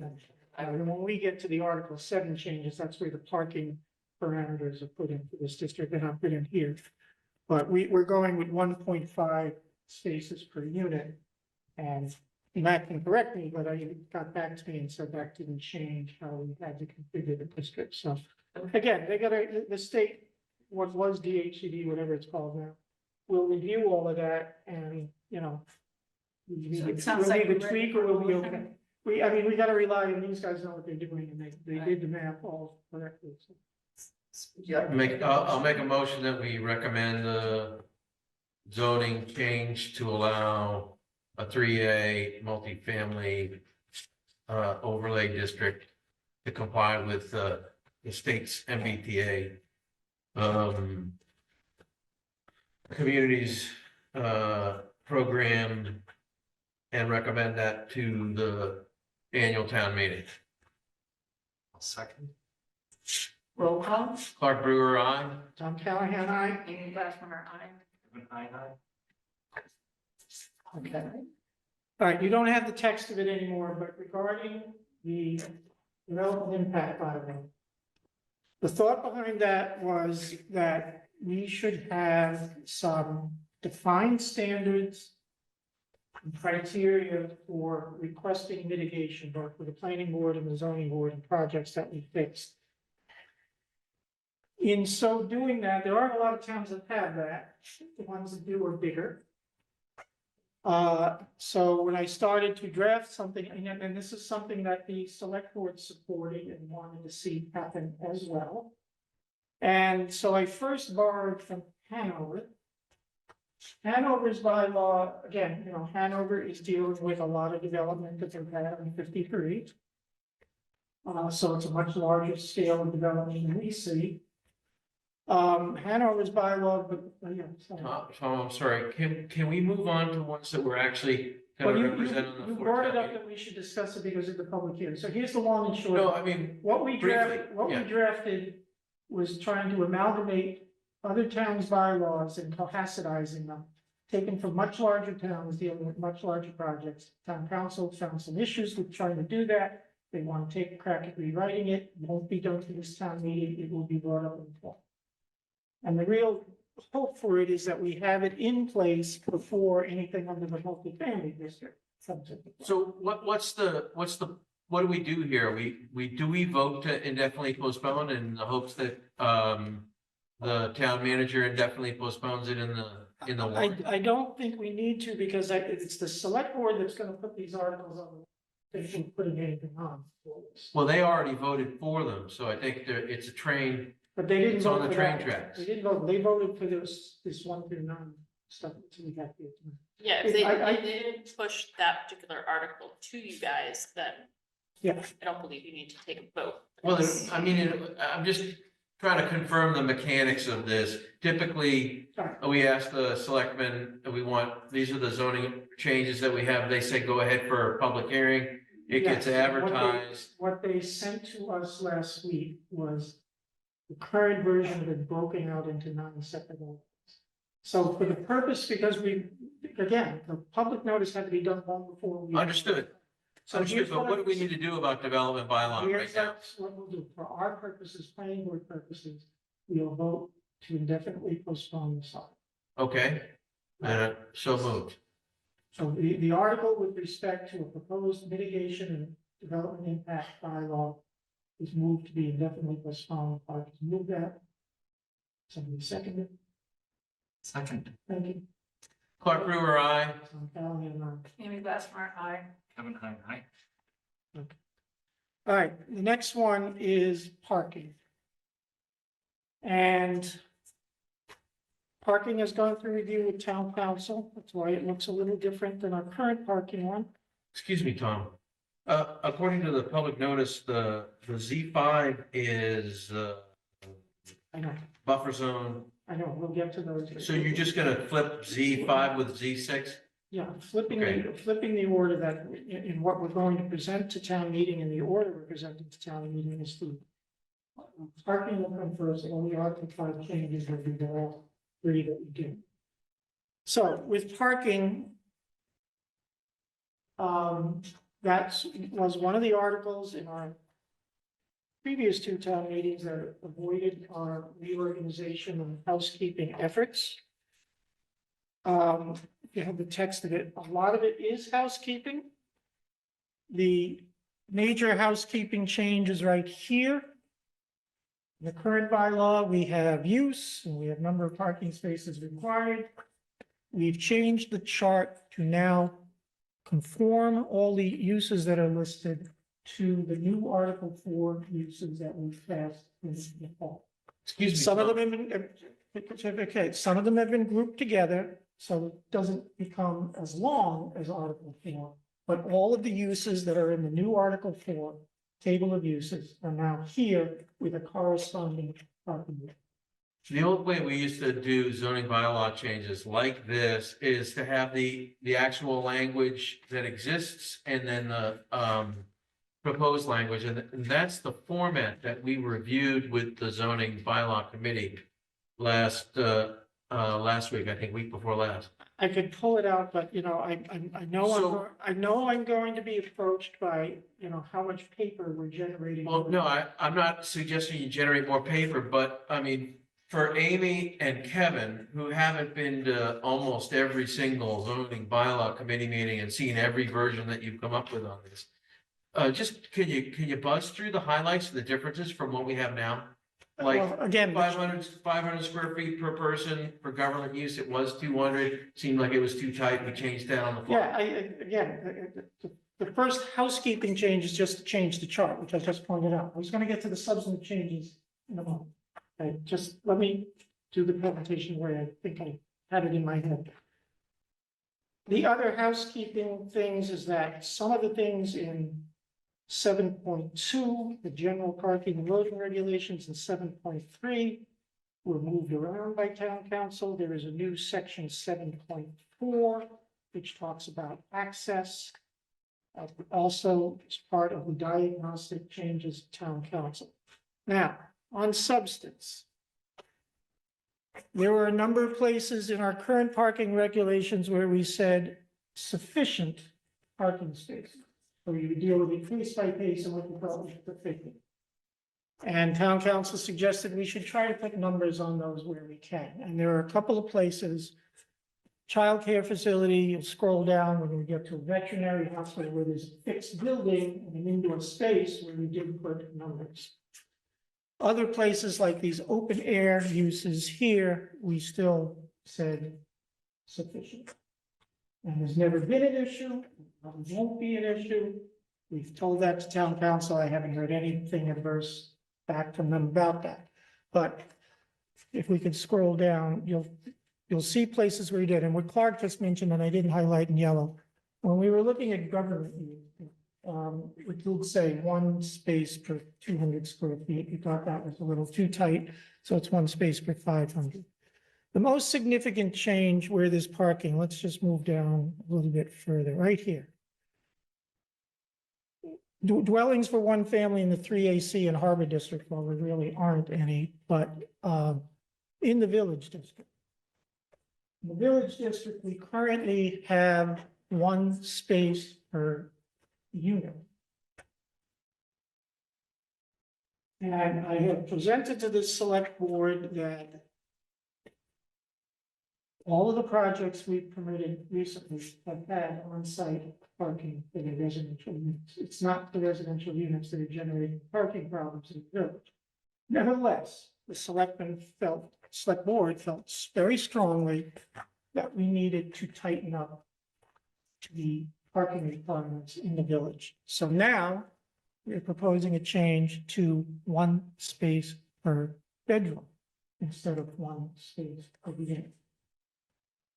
That is at the request of the select board, that's what we're proposing. The other part of this in the village, you read the rest of this language, what that does is create a waiver process. You know, we've had a number of attorneys and applicants come before us asking for waivers, and I've always pointed out there is no generalized waiver in the zoning bylaw. Here is a place where the planning board has a waiver requirement, waiver power. That when it read 1 space per unit, we could even have waived that in the given situation if it is justified to have something less than that. Now with it 1 space per bedroom, that waiver language is still there, and I will tell you that it is the select board is suggesting that we eliminate the waiver language. 1 space per bedroom, period. So that is something for this board to consider. Excuse me, Tom. I haven't highlighted that, but again, Can you say that again? The select board wants us to All be, right, to so- have one parking space per bedroom, no exceptions. yeah, so if you read on, it says, or unless a well, so it has two qualifications. It was one space per unit unless the apartments are proposed within the portion of a building existing on January 5, 1955. So that's not to overly burden an old building. We could keep that part with one space per bedroom. But then it says, or unless a reduced number is specifically authorized within the final action of the special permit granting authority, i.e. planning board, that one space per unit, and again, the language hasn't been changed here yet, is not necessary for public safety or convenience. So that gives the planning board a waiver power. Yep. One of the few places in the bylaw where we actually can waive something for that specific requirement in the village. The select board is suggesting eliminate that, so the section would stop at the word 1955. The date of January 5, 1955. I have no strong feelings one way or the other. Leave it to that. It's for us as a board, I think, to decide whether that stays or goes. Well, initially, when the parking space per bedroom instead of parking space per unit in the village was proposed, I thought that was a project killer for any future projects in the village. But if we have this flexibility that's built in, I guess I can see that, the flexibility can make a difference for creating approving a successful project in the village under, I mean, you could change it to 1.5 per unit, which is the requirement everywhere else, not make it more restrictive than in the village. And the select boards thought about 1.5 as 1.5 doesn't make any sense. But I wish some of them were participating. It's an average, Let me try to be fair to what they're saying. and it's what we have elsewhere. I know, and you can see here, the new line for the Yeah, MBTA district is 1.5. right. I wish some of them were here, but are there any of them online? Did you change it elsewhere also? No, just there. Oh. Well, the one, again, one space You per. had 1.5 somewhere. One space per bedroom in the 3A in Harbor District, but we don't have any residences in that district, so. These, I think it would be fair to say, I'm gonna try to be as objective as possible, that I don't have a position one way or the other on it. But obviously, parking is an issue in the village. My argument to them is it's being driven by the hospitality uses. It's not being driven by the residences, because we're permitting projects with residential parking on site. I think there is a sentiment amongst the majority of they didn't take any form of votes with the selectmen, and I've been with them like 2 or 3 times in the last few weeks, to, in fact, slow down development in the village. And this going from one space per unit to one space per bedroom, even though, again, just the space considerations are that the village residential units are going to be small. They may only be 1-bedroom units in most of the kinds of developments. Some places there'll be 2, and so they would have 2 spaces. There is a sentiment to slow down development in the village amongst that board. So Tom, while we're talking about it, under subsection B, dwelling in business district other than VB for occupancy by more than one family, 1.5 spaces per unit. So we're making a parking requirement in the village that's more restrictive than it would be if it was anywhere else. And to me, I would say we should make it any more strict than the 1.5 parking spaces per unit. Just for example, the One Pleasant Street would have instead of a 14 parking space requirement, it would be a 21 parking space requirement if it were to be approved under this, what's being proposed here. And if everybody recalls, One Pleasant if it was one per bedroom, Yeah. it would take up all the parking spots. One Pleasant had the adequate number of spaces on site for both the commercial use and the residential use. This would have changed that equation quite a bit. So here, you know, there's nothing that stops the select board from making an amendment, making their case in the town meeting for a favor. We're here to recommend an article at the town meeting. Which, What is the justification? we just, Just wait, let me finish this. Behind thinking that the village needs to slow down development. What is the, I mean, I feel like this is like So, throwing me against the wall and then pulling me off the wall again. You know, it's everything that's ever been said until this moment is that the way that Cohasset's going to say it live is if we have a vibrant downtown, and we're not gonna have a vibrant downtown after 7 p.m. unless we have people who live there. And that thinking was the exact, you know, Clark and I were part of that effort at the time. The master plan in 2004, which didn't get officially adopted, Clark and I and 3 other guys took on the Gaming 5 as a citizens group, and we got a lot of this stuff passed, including the village change. And the village at the time was facing some more empty storefronts, right, no other economic viability of building up. You The know, underlying other than zoning where the didn't old allow apartments anything. were. And if you go back to colonial times, I always argue this, that the village was originally mixed use, because most colonial villages, you lived and worked in the same building, in the same area. I don't want to speculate as to why the select board, and again, it's certain members of the select board. I can't claim that there's a 5 vote in one direction, right? Because these all just come up in discussion. I can't speculate on it, but you know, the James Lane development concerned people, the 2 Pleasant Street, now that 2 more residences are gonna be added, even though there will be a commercial use in front. That concerns people. We were talking about what else is left in the village to develop. Well, you know, the gas station has an existing permit. If it expires, okay, that comes back into play. The old buildings on Main Street. Who knows if anybody would ever propose redevelopment? We've just dealt with the place at Brook Street. So most of everything has been dealt with, except with one big exception. Is 2 Smith Place. And 2 Smith Place, though, because when we permitted 1 Pleasant, we took away the easement. for Access, 2 Smith Place might be landlocked, but we can't enforce that. 2 Smith Place is the one large parcel in the village that's still ripe for redevelopment. And, you know, there's just, I can't explain to you their thinking why, but they think it should slow down.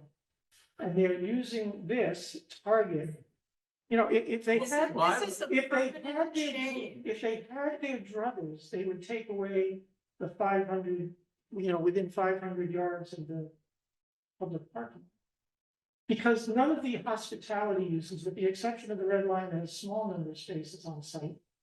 None of them have spaces on site. We all know that. And it's the hospitality uses that have brought back the vitality of the village. well, And listen, on a listen, given Tom, weekend night in the I summer, would, it I was- would say it's fine for the select board to have opinions about what should happen with village or village zoning. But, you know, it's really sort of under the guidance of, long-term, goals, master plan goals, for the town, for townwide, and, having the opinions of a few people represent many, is not what I think makes, good planning, long-term planning sense for our community and our village. Yeah, this is an opportunity, and I have explained to them too, and this is the same for the harbor, which has a more acute parking problem if there's redevelopment, is that it is not a zoning problem. It is a space problem. We don't have the area. Now, in the village, there is a potential expansion area, but it's difficult to develop because it's ledge, between the teen center and the track. There's God forbid the idea of decking. But we have a space problem, not a zoning problem.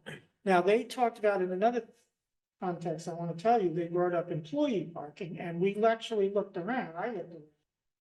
Hingham has an employee requirement with respect to a hotel, and I don't even know if Hingham has a hotel. I looked at Braintree, I looked at Quincy and Hull. They, Braintree, with all its commercial development, there's no employee parking there. On the places where there was sufficient, you'll see with the childcare facility and veterinary, I did tie that to employees because those are uses where the public's use is transient, and it's the employees who are there all day long. So you measure the parking space requirement by employee.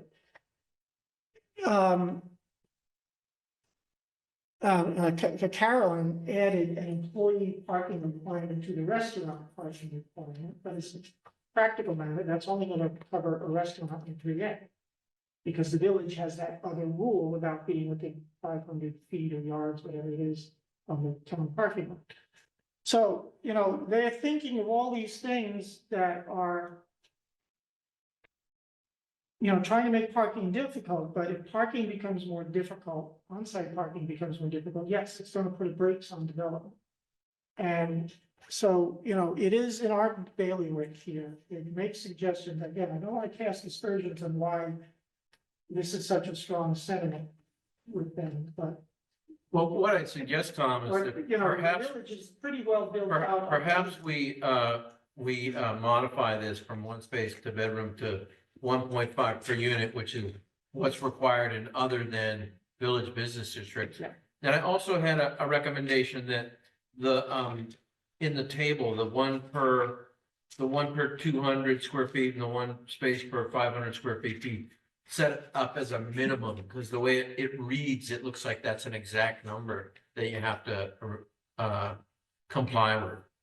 And we certainly would want everyone to understand that's a minimum. Everywhere that. Yeah, everywhere that you have one. All right, again, with respect to those, I didn't change what's in our current bylaw. Did any conversation come up about the fact that behind town hall is a great deal of parking?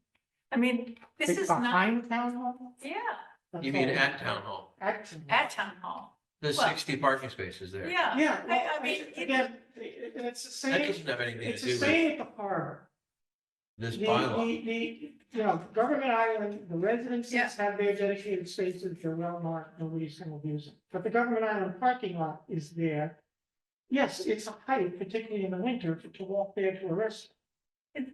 However, again, this is where I say to them, it is a space problem, not a zoning problem.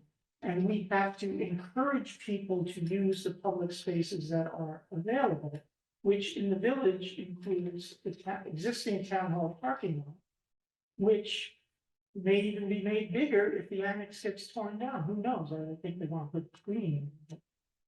So You're absolutely right, but then also the public has to understand that if you show up on a Saturday night in the summer and the restaurants are banging out, the Split Rock has got a big crowd and the hotel has got a function going on, you're gonna be pressed for space, and we have a little satellite on Pleasant Street, and we have and then we have the town hall parking, and you might have to walk a little bit. But why don't we use a mechanism like a 2-hour permit and people go? that's a policy, that's not a yeah, planning right, so board.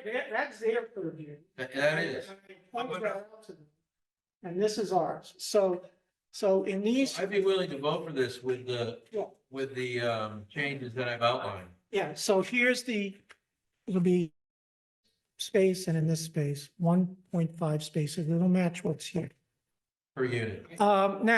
Now, the second part Kevin of wants the, to make a point. the second part of the village one is the waiver power. If you want to keep the waiver power. I think we keep it. All these discussions are limited to the discussions of cars. Yeah. I think that is a fundamental problem with any discussion about transportation. We're limiting ourselves to just one mode of it, and we don't live in a unimodal transportation world.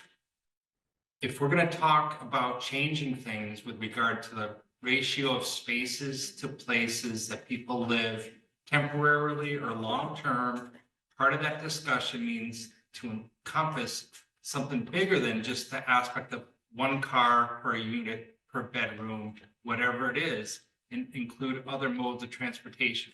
I don't know if that's been entered into any of these other discussions, but the fact that I haven't heard anything about that in this discussion It's the parking gives me section. pause for concern. You know what? It's parking. How about parking of a two-wheeled bicycle? Okay, how about adequate covered parking for two-wheeled bicycles? How about encompassing opportunities for people to walk or to jog to these other transit modes that we've talked about in other parts of our discussion tonight, that we're talking about developing down the road and having a safe way to do. And I'm not talking about on the shoulder of Route 3A, where you're lucky to have a engineered barrier between you and traffic going 50+ miles an hour. So any of these discussions needs to go beyond the scope of what we're talking about here. I think we need to consider that, and others that should be a part of this conversation need to as well. And we need to bring that to the fore, either as a planning board. or Kevin, you other make valid points, but we're here making edits to a parking section in the zoning bylaw.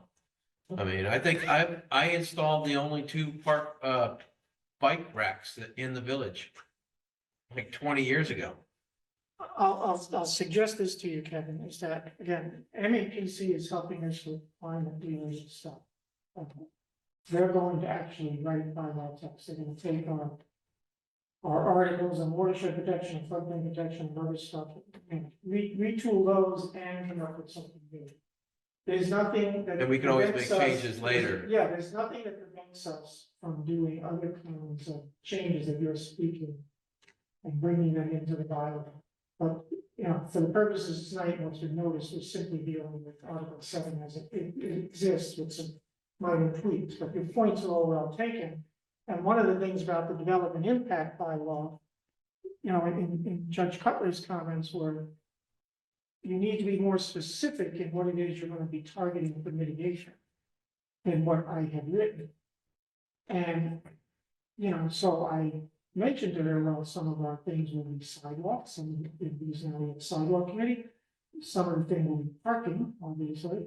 And there's no reason we can't bring that in and bring that into our regular mitigation mix when we get a large project coming down the road. Right down, coming down the road in the future, so.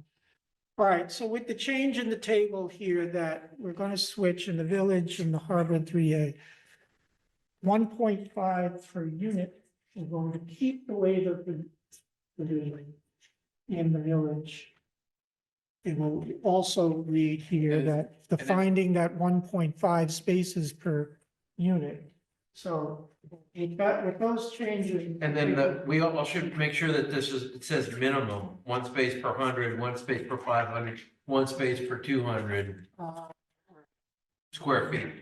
We should just make sure that we write that's a minimum Let me just make a note. instead of an exact fixed number. Yeah. I mean, you could put it at the end in an asterisk. You don't have to put it in every single font. Well, I think the In the requirement, general mark. I think parking the and loading. requirement of 1 space per minimum, 1 space per 200, 1 space per 500 implies that's the minimum. But I hear what you're saying, so. Putting, So I'll make a motion that we approve based on those modifications. So can you restate? The zoning bylaw. bylaw? To annual town meeting, Could you restate that, please? that the text of the proposed changes to the parking section include, instead of 1 space per bedroom, a 1.5 per unit, which is consistent with other than village locations and provides the flexibility that Tom outlined, as well as clarifying that the 1 space per 100 or 200 or 500 square feet of area be identified as a minimum Not an exact number. No issue with those. It just, it's quick text changes. It's not- Okay. It's more restrictive than what we have now for the village, but we have flexibility built in, so I think that Yeah, helps. and again, if anybody wants to get the town. It's a meeting compromise. Flexibilities, really try. So would you, I made a That's- Made a motion, motion? someone needs to second it. second? Yes. You're gonna second the motion? Second? You're not limited to second. Clark Brewer, aye. I'm Callahan, I. Amy Glassmeyer, aye. Kevin, I. Thank you. All right. So next, the last package of articles is relating to Article 5 and You get them a all. subsidy, you know, we're going all right, it's quarter of, let's try. We may have to put the FAR one on for next one, but let's try to do the other, Next Tuesday, next one. Wednesday. So, all right, on the Article 5, again, from what I read from the public notice,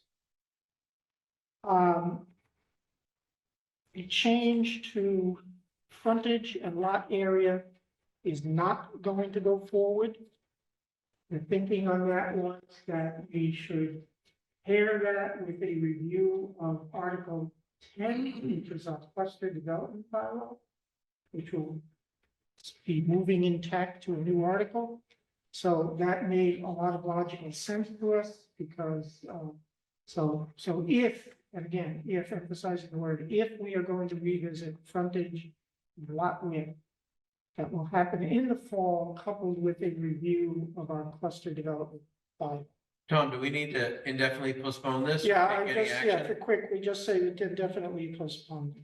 Okay, I'll make a motion, we indefinitely postpone the changes to frontage and lot width, in the residential districts. I will second. Roll call. Clark Brewer, aye. Okay. Amy Glassmeyer, aye. The other thing I would note from what was noticed is about the elimination of large home review. After discussion of the bylaw, large home review is a site plan process, it is not a yes/no special permit process. We decided on the bylaw committee that that can survive even with a switch to FAR. It will still, so what is now written here before you is that it requires two little textual changes to take the reference to residential regulation. What will happen in that scenario is that when you do a floor area ratio calculation and you get a house that's over 4,000 square feet, which will remain the trigger, and we up that trigger at last fall. You'll have large home review, site plan review. And the FAR, it becomes the as of right limit beyond the FAR. We're going to talk about when we get to the FAR. So the large home review is going to now be proposed to survive and just be amended to accommodate the language change for floor area ratio. So, if you want to take that one out of order, which would now be ZDC, Make a motion that we indefinitely postpone elimination of large home review. right, but in its place, we talk about endorsing keeping large home review with the textual changes. Well, you've got changes to measurement of lot size or floor. Yeah, all area right, well, ratio. let's Just talk about, above we'll that. talk about that first before we get to large home. So the first change under Article 5 is to create a buffer district in the Village and Harbor districts where they abut the residential properties on the same theory that we have on the 3A property, commercial properties abut residential properties. And there the setback is 100 feet. Yeah, right.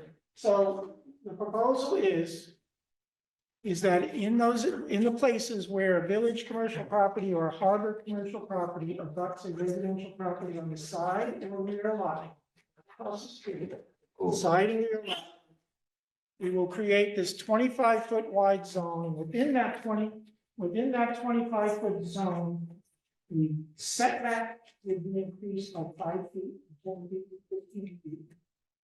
And the height of the building in that 25-foot strip would be 28 feet instead of 35 feet to create a setback effect away from the residential property. Excuse me, Tom, the where this falls apart is in the residential district, you can have a height of 35 feet. Correct. So you've got a height in the business district that's 7 feet lower. Or would be, instead of 2.5 stories, 2-story limit. And I mean, I think 28 I feet. think that the horizontal increase, it makes sense, it's certainly logical, but to have a zone where the village zone structure has to be lower than what would be required for a single family house doesn't quite make any sense to me. Why? The single-family house is subject to setbacks as well. I Right, wanted to because say, I wanted I'm to just say, trying to understand I visually. Yeah, just because, you know, you have a house built to the 35 feet, you have but a the building built 7 feet lower to the maximum height, and then the rest of the Yeah. village. It, number one, Is that it's like the height, I raised that exact same point. well, not yet, no, you did, Yeah. you did, privately you did. First of all, you have to assume Thanks, that, Kevin. you have to assume everywhere where this occurs, and you can probably count properties on one or two hands where this actually occurs.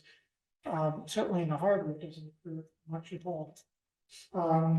this would be a good opportunity to look at the aerial photography and point out where we'd be talking about. Could we yeah, do that? we could probably zoom in on village map. Or is it? Well, Well, I'll tell you, let's just, It's, the town has the. I'll tell you to exactly. do this. I'll tell you exactly. So, in the harbor, we're putting the Legion into the harbor district. It would apply to the Legion property because it abuts residents. At Parker Avenue, the waterfront, the harbor district, that would be the marina, abuts one house in Parker Avenue. There's a lot of other development constraints about the marina property, so I don't think it's realistic that you could be a giant building. And you think about the harbor, those are the only, and then, of course, the hotel project on the land side of Elm Street abuts property, but it's being redeveloped and it's going to be pre-existing. So the three places in the harbor that we have, so in the village, it's where the ones that are on the edge, so Going up South Main Street, Red Line. on the other side of Red Lion, yeah. Brook Street, parts of Elm Street, you know, where Fleming's is, and then on the other side, you're looking at things on, escaping it. Like Pleasant, Smith Both Place, sides of Elm Street. Smith Place, Pleasant Street. So it's gonna happen more frequently in the village where this could run into an issue. But I would say this, first of all, you'd have to see if the house is next to the 35 feet, probably not, because it could be equals in the future. But the setback effect is that the nature of a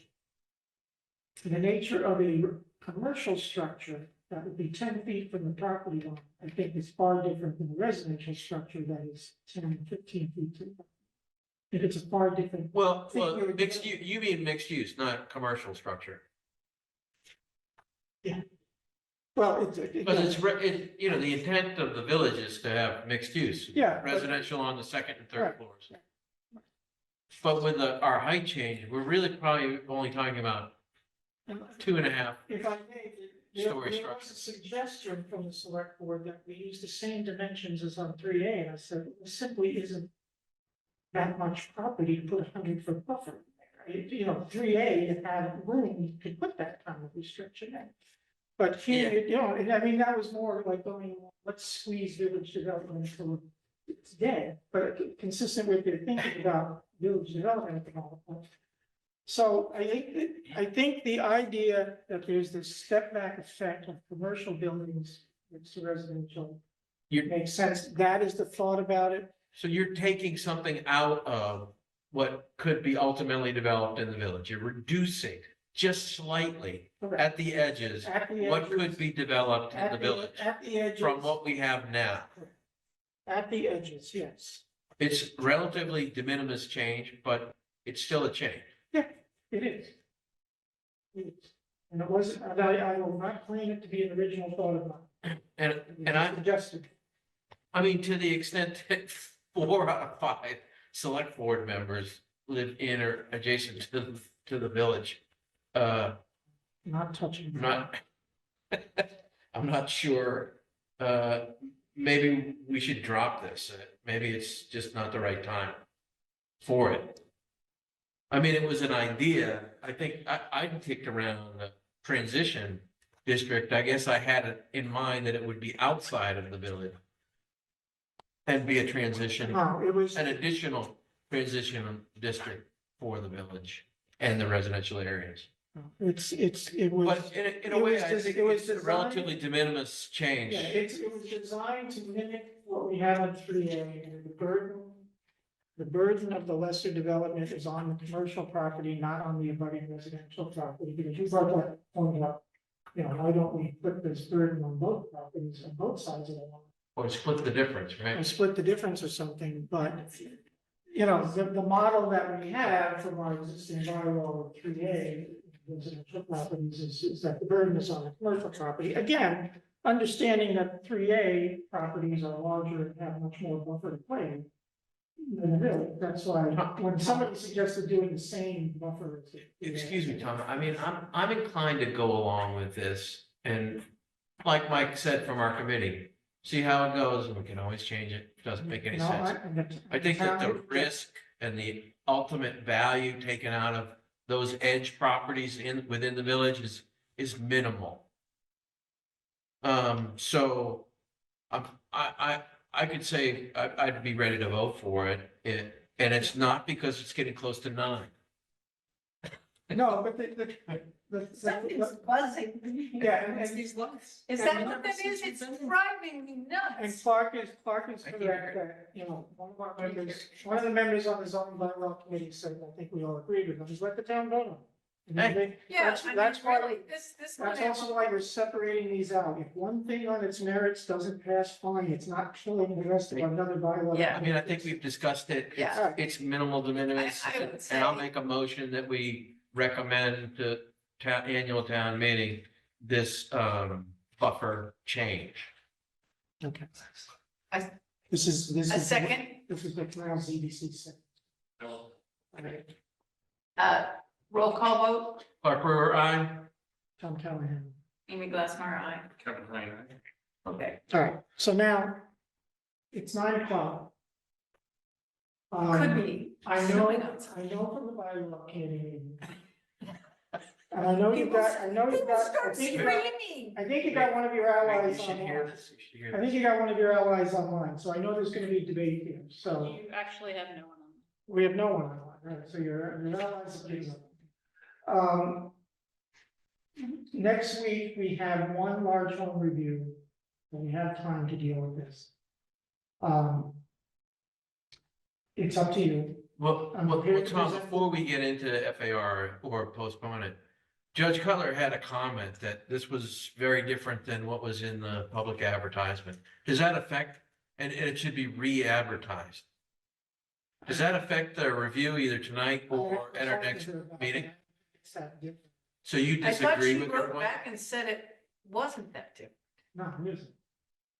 Did Again, the you only, write So it? the on only the thing that's- 2nd of the April, only difference from the advertising, again, is that on her recommendation, instead of having multiple votes within one article, we're splitting out everything into Okay. a separate warrant article. but It's an organization. on yesterday at 1:12 PM, she said the committee's FAR proposal was not included with the prior. However, the additional That's not description true. alters the version on file with the first notice, and a new hearing will be necessary. No, this is, so And this so is. you're saying you disagree with that? No, this is what I'm, so what, first of all, it was circulated, and I said that in a response. At the bylaw committee on Monday night, we made some changes to the text from what was advertised. Now, what was advertised and the original version she gave to Judge Cutler, and there's been no response that that's out of line. And I think that's before you tonight. Let me put this in a nutshell for everybody. So the original draft of this had bringing in the concept of using floor area ratio as a measure for house size in place of lot coverage primary, which is currently 20% of the lot. With that, the bylaw committee's original recommendation was to put in a qualification of that, is that if you wanted to propose something at up to 110% of the allowable FAR, if FAR be as of right, the limit will be as of right, anything over a dimensional limit is a variance of the zoning board that you're not gonna get. So we decided to put in a process that you could go up to 110% of FAR, but that would be by special permit. Okay? The select board wanted that eliminated. They wanted to put in a limit, stick to the limit, hard limit, period. Anything over that's a variance. At the bylaw committee, Monday night, and what got circulated after that meeting that the judge was commenting on, we tweaked that to say that the special permit process would exist for new construction. And that for existing homes, which are already gonna be non-conforming because they're under the lot area requirement, that could be by special permit as well, under the Article 8 non-conforming process, which is what would happen anyway. So that is what the language change was. The original proposal simply had the 110% special permit process proposal without distinction between new construction or existing construction, existing homes. And it was in there, it's in there now, the select board wants that eliminated. We tried to tweak it. That's as of last night's meeting, they want that flexibility eliminated? That was a week ago. Oh, okay. Last night's meeting, I have to say 2 words and said we're ready to go. No, they would like. So we don't actually have the revised language in our packet. Is what, that we did at the bottom. That we did last night. On Monday night. No, you Was did it? not, because based on Night the before, judge's yeah. comments, what you have is the original, Yeah. which has the 110%. Yes, there's a special permit process without Yeah. distinction, so that's fine. That is fine, and we can go forward with that. And I don't have a problem with that, I wrote it, I don't have a problem with building in that special permit. The select board's argument was that if you give the inch, everybody will take the inch. But Tom, in comparison to what the threat is of development that went up to the full 20% of lot coverage, it wouldn't be that big of a problem, and I don't have a problem putting in that little bit of flexibility. But, so if we go to that language, that's all we're considering. We're not considering the tweaks the bylaw committee did Monday night. I would agree with the judge on that because the tweaks were enough to kick this over and to re-advertise. But the sole issue when we get to this, and I think suggest we, there's more to the merits that Clark wants to discuss about floor area. It is the selectmen's request that we make it a hard limit, whatever the numbers we set, that we set it as a hard limit and not create this special permit exception. And the original language that was advertised was the special permit exception. That will be for us to recommend to keep it in or not.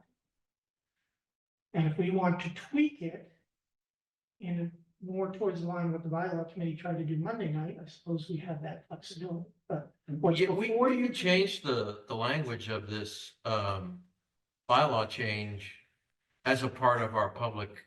Yeah, we just did that, Review. we just did that in parking, so. Yeah. Yeah, so when we discuss this whole idea of this special permit exception, we can look at what the bylaw committee tried to do Monday night, but that's not, what the bylaw committee did to you Monday night, based on that judge's email, is not what's before you tonight. It's what was originally proposed, which is just the exception, not qualified between new construction and existing construction.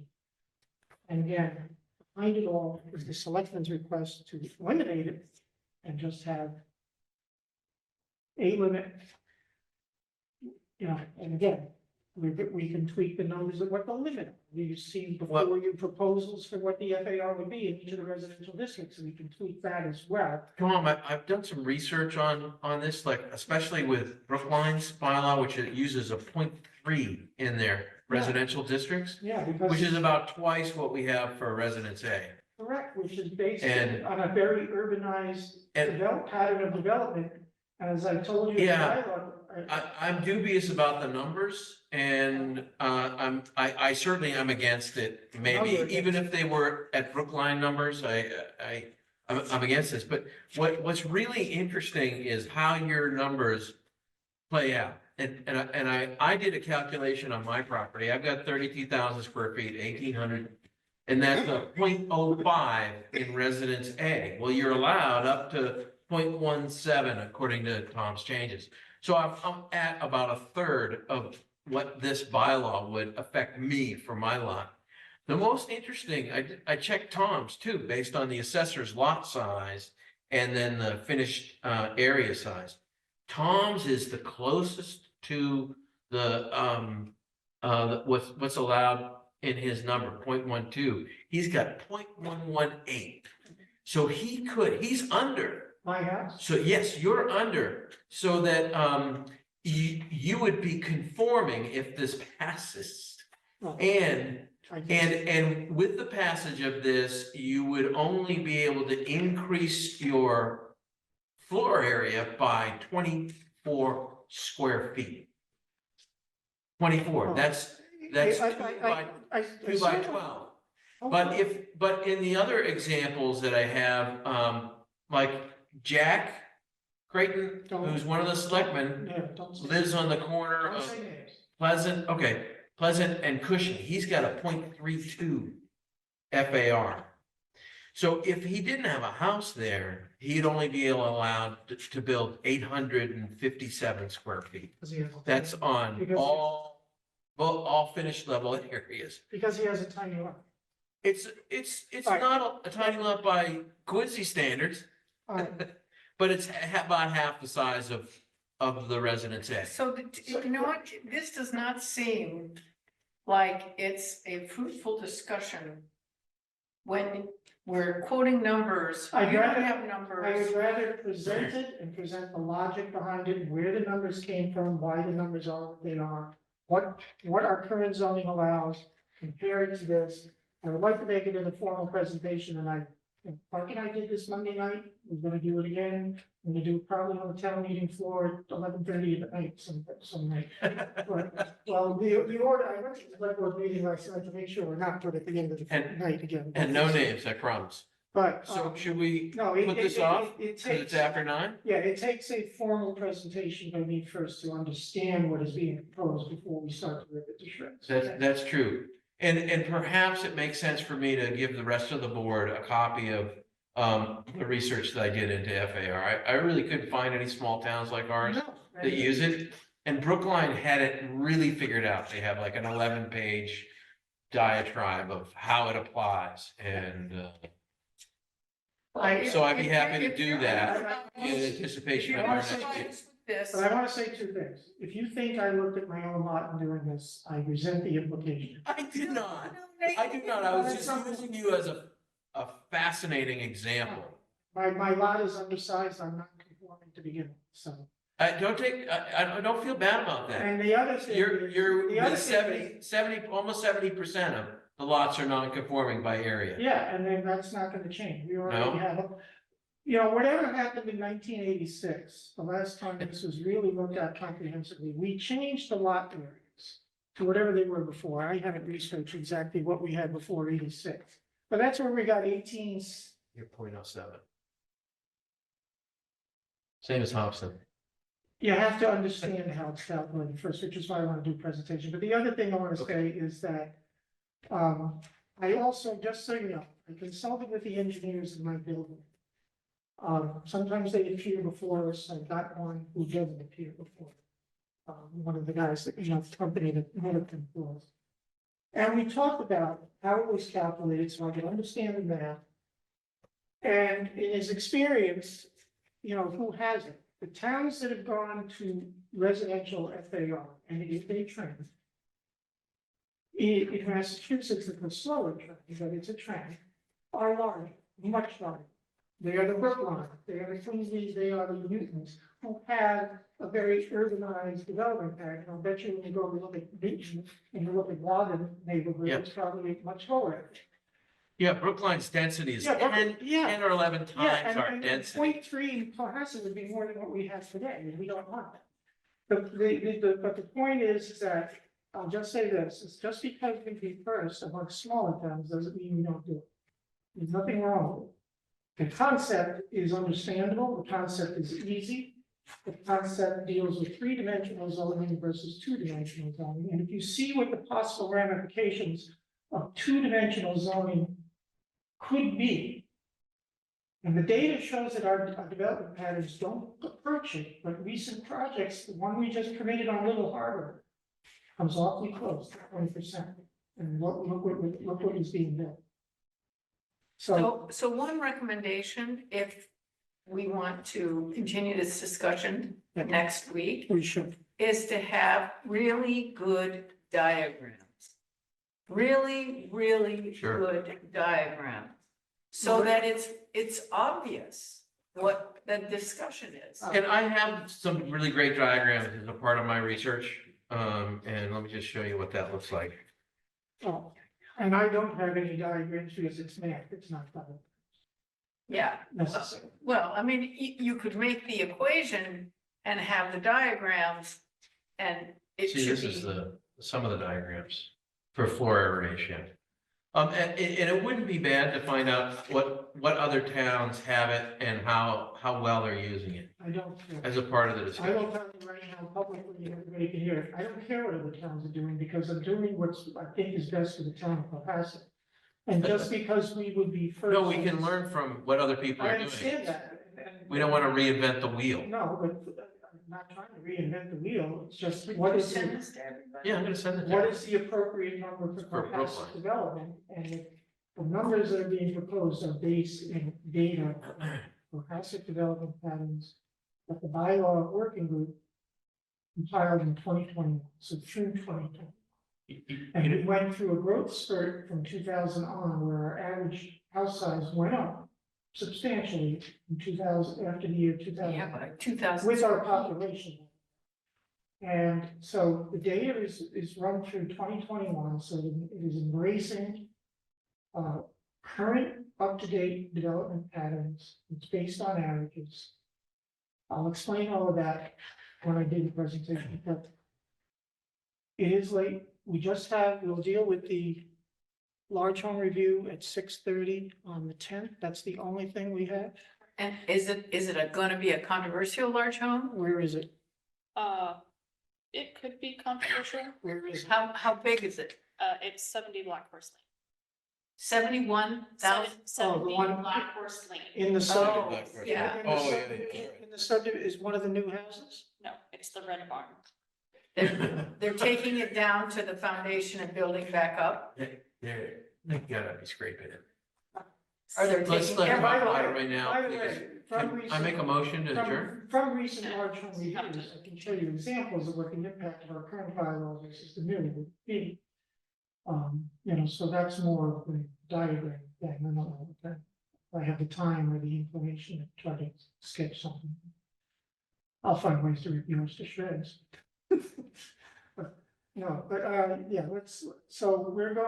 Let's set this for 6:30. We anticipate, like we do everything else that we schedule. Anticipating that we might get to it at 7:50. So, would that be a motion to continue the public hearing to Motion 6:30 to on continue the public hearing with respect the to what is 11th now. of, With respect Tenth? to what is now ZBA, Gonna be around. continuing the public hearing with respect to what is now ZBC 8 and ZBC 9. Okay. Nine is the large one. motion as amended by Tom? To Wednesday, April 10th, 6:30 PM. That we are not going to do here. Correct, that will be. That will be a normal Zoom only meeting that will conduct. Unless, members, there's nobody listening to us, but if there's a public outcry to do this way, we can do it. lots of people could tune into this like tomorrow when it gets posted. So there's a motion to adjourn, Motion to continue first. motion to continue and a motion to adjourn, a co-motion. No, do the second. Okay, motion to continue only. Second, Clark Brewer, aye, Tom Callahan, aye. Amy Glassmeyer, aye. and then a motion to adjourn. Second, Clark Brewer, aye. Tom Callahan, aye. Amy Glassmeyer, aye. Kevin Heiner. Thank you, thank you. Oh, Cassandra. gosh. You didn't ask me about my thing. What did you do the thing? Mark,